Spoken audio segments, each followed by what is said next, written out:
2024-এর জুলাই সরকারি চাকরিতে কোটা পদ্ধতির সংস্কার চেয়ে বৈষম্য বিরোধী আন্দোলনে উত্তাল পুরো দেশ।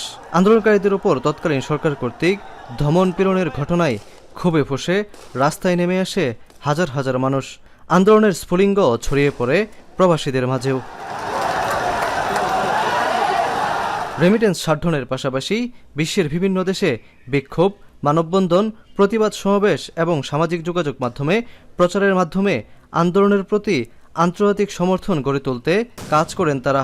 এ সময় গুরুত্বপূর্ণ ভূমিকা রাখেন মালয়েশিয়া প্রবাসীরাও।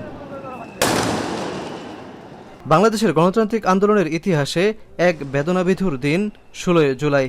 24-এর জুলাই অভ্যুত্থানে শহীদদের স্মরণে বিভিন্ন দেশের মতো মালয়েশিয়াতেও দিনটি পালন করেছেন প্রবাসী বাংলাদেশিরা। গণ অভ্যুত্থানের উপর নির্মিত প্রামাণ্যচিত্র প্রদর্শনের সময় হাইকমিশনের হলরুমে ছড়িয়ে পড়ে বিষণ্ণতার ছায়া।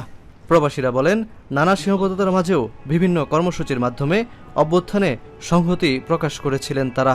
আমরা মালয়েশিয়াতে কী করা যায় সে ব্যাপারে প্রোগ্রাম চিন্তাভাবনা করি এবং পরবর্তীতে আমরা একটা প্রোগ্রামের অ্যারেঞ্জ করি, যেটা ছিল একটা সলিডারিটি প্রোগ্রাম, যেটা হচ্ছে বাংলাদেশে যে প্রোগ্রামটা বাংলাদেশে যেটা হচ্ছে ছাত্রদের পক্ষে আমরা আসি, যেহেতু আমরাও ছাত্র, তো ছাত্রদের পক্ষে আমরা একটা অরাজনৈতিক একটা প্রোগ্রাম থ্রো করি, যেটা একটা সলিডারিটি প্রোগ্রাম, এবং ওই প্রোগ্রামটা আমরা হাইকমিশনের বাইরে করার চেষ্টা করি। জুলাই আগস্টের আন্দোলনে একতা পোষণ করে আমরা বিভিন্ন ইউনিভার্সিটিতে আন্দোলন করি, হাইকমিশন ঘেরাও করার জন্য আমরা প্রস্তুতি গ্রহণ করি।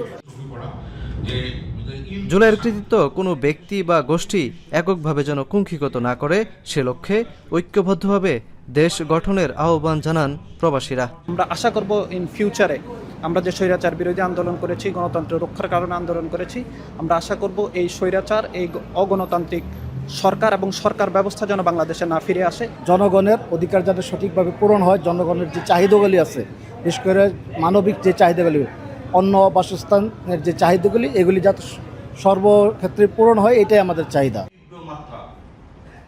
এ সময় প্রবাসীরা আরও বলেন, জুলাইয়ের চেতনা শুধু স্মরণ করার বিষয় নয়, বরং সুশাসন, ন্যায় বিচার, জবাবদিহিমূলক ও বৈষম্যহীন রাষ্ট্র প্রতিষ্ঠার মাধ্যমেই শহীদদের প্রতি প্রকৃত সম্মান জানানো সম্ভব।